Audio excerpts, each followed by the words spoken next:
Election സമയത്ത് കക്ഷി രാഷ്ട്രീയ ഭേദമന്യേ എല്ലാ പാർട്ടിക്കാർക്കും ഒരുപോലെ ഉപയോഗപ്പെടുന്ന ഒരു വണ്ടിയാണ് ഈ കാണുന്നത്. നമ്മുടെ സഞ്ചരിക്കുന്ന തിയേറ്റർ അല്ലെന്നുണ്ടെങ്കിൽ LED വാൻ, LED ഡിസ്പ്ലേ, അങ്ങനെ പല പേരിൽ നമ്മൾ പല കക്ഷികൾക്ക് വേണ്ടി നമ്മൾ ചെയ്തു കൊടുത്തിട്ടുണ്ട്. ഞാനിപ്പോൾ നമ്മൾ പത്തനംതിട്ടയുള്ള യൂണിക്കോൺ കോച്ച് വർക്സിലാണ്. അപ്പോൾ നമ്മൾ കഴിഞ്ഞൊരു വീഡിയോയ്ക്ക് അതൊരു 11 ചെയ്സ് നമ്മൾ ഐശ്വറിനെ കാണിച്ചിട്ടുണ്ടായിരുന്നു. ഒരുമിച്ച് ഒരു കമ്പനിക്ക് വേണ്ടിയിട്ട് LED വോൾ ചെയ്യാൻ വേണ്ടി വന്നിട്ടുണ്ട്. അതിൽ തന്നെ ഒരു 2-3 നമ്മൾ ഡെലിവറി ചെയ്തു. അടുത്ത 2 ഡെലിവറിക്ക് വേണ്ടി തയ്യാറായി നിൽക്കുകയാണ്. ബാക്കി പണി നടന്നുകൊണ്ടിരിക്കുന്നത്. അപ്പോൾ ഈ ഒരു സമയത്ത് ഏറ്റവും കൂടുതൽ ആവശ്യം എല്ലാവർക്കും, രാഷ്ട്രീയ പാർട്ടി ആയിക്കോട്ടെ, അല്ലെന്നുണ്ടെങ്കിൽ സിനിമ പ്രൊമോഷൻ ആയിക്കോട്ടെ, അല്ലെന്നുണ്ടെങ്കിൽ ഏതെങ്കിലും ഒരു സ്ഥാപനങ്ങളുടെ ആയിക്കോട്ടെ, അല്ലെന്നുണ്ടെങ്കിൽ പ്രൊഡക്റ്റ് ആയിക്കോട്ടെ, അവർക്കെല്ലാം തന്നെ അവർക്ക് കേരളത്തിലോ അല്ലെങ്കിൽ കേരളത്തിന് വെളിയിലോ കൊണ്ടുപോയിട്ട് അവരുടെ പ്രൊഡക്റ്റ് ഈ സർവീസൊക്കെ പരസ്യം ചെയ്യണമെന്നുണ്ടെങ്കിൽ ഇതുപോലുള്ള LED വോള് അല്ലെങ്കിൽ ഇതുപോലുള്ള വാനുകൾ നമുക്ക് ചെയ്യാവുന്നതാണ്. അപ്പോൾ നമ്മളുള്ള നമ്മുടെ പത്തനംതിട്ട കോഴഞ്ചേരിയിലുള്ള യൂണിക്കോൺ കോച്ച് വർക്സിലാണ്. ഇതുപോലുള്ള നിരവധി വണ്ടികൾ, ചെറുതും വലുതായിട്ടുള്ള വണ്ടികൾ നമ്മൾ LED വോൾ ചെയ്ത് കൊടുക്കുന്നുണ്ട്. അപ്പോൾ നിങ്ങൾക്ക് ഇതുപോലുള്ള വർക്കുകൾ ചെയ്യാൻ താല്പര്യമാണെന്നുണ്ടെങ്കിൽ കോൺടാക്ട് ചെയ്യുക. അപ്പോൾ ഇതിൻ്റെ ബാക്കിയുള്ള ഡീറ്റെയിൽസ് ഒക്കെ ഒന്ന് കാണാം. ഏഷ്യറിന്റെ 14 ഫീറ്റുള്ള വണ്ടിയാണ്. അന്ന് നമ്മൾ കാണിച്ച 10 വണ്ടി, 11 വണ്ടി ഒരുമിച്ച് നമുക്ക് വന്നു.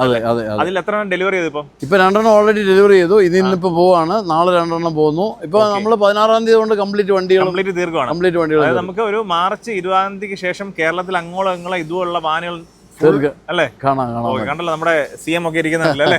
അതാരുടെ വേണല്ലോ മാറി ഇടാമല്ലോ. അതെ, ആർക്ക് വേണല്ലോ, പ്രതിപക്ഷ പ്രധാനമന്ത്രിക്ക് ആർക്ക് വേണല്ലോ ഇടാം. ഇതിന്റെ കൺട്രോൾ അല്ലേ ഫ്രണ്ടിലാണ്. ഇതുപോലെ നമുക്ക് ഇൻപുട്ട് കൊടുക്കാം. ലൈവ് പ്രോഗ്രാം വേണമെന്നുണ്ടെങ്കിൽ നമുക്ക് ലൈവായിട്ട് കൊടുക്കാൻ പറ്റും. അതുപോലെ തന്നെ സ്പീക്കറിന്റെ സെറ്റും സാറിനും എല്ലാം ഉണ്ട്. സൗണ്ട് ഉണ്ടല്ലേ? സൗണ്ട് ഉണ്ട്.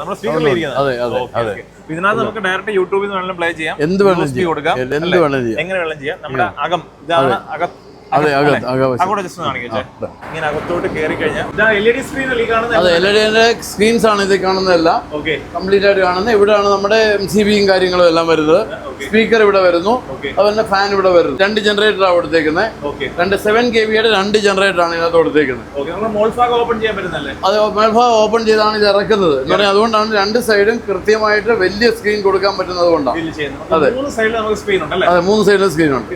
അതെ, ഇതാണ് നമ്മുടെ LED വോളിന്റെ വെളിവശം. അപ്പൊ ഇനി പണിഞ്ഞുകൊണ്ടിരിക്കുന്ന ഒരു സ്റ്റേജ് കൂടെ കാണിക്കാം നമുക്ക്. ചേസ് ആയിട്ട് ഇട്ട് വണ്ടി അടുത്തൊരു സ്റ്റേ എന്ന് പറയുമ്പോൾ ഇങ്ങനെ വരുന്നല്ലേ, ഒരു ഫ്രെയിം നിർമ്മിക്കുക. അതൊരു ഫ്രെയിം നിർമ്മിക്കുക. അതുപോലെ തന്നെ ഡിജിറ്റലായിട്ട് കട്ട് ചെയ്ത് കംപ്ലീറ്റ് ആയിട്ട് നമ്മുടെ ഇത് ഫിക്സ് ചെയ്യത്തക്കണം.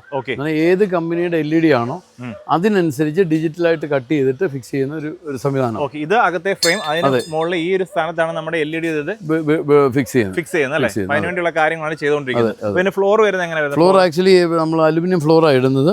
കംപ്ലീറ്റ് ആയിട്ട് ഇത് 2 ഫ്ലോർ ഇടുകയാണ്. അതിനകത്ത് അതേലാണ് നമ്മൾ ഇത് ജനറേറ്റർ ഫിക്സ് ചെയ്യുന്നത്. റൂഫ് വരുന്നത് ഫൈബറിന്റെ റൂഫാണ് ആ വണ്ടി ചെയ്തേക്കുന്നത്. ഇത് പെട്ടെന്നായിട്ട് ഈ ഇലക്ഷൻ പ്രമാണിച്ചാണെന്ന് തോന്നുന്നു. അർജന്റ് ആയിട്ട് വർക്ക് വന്നു.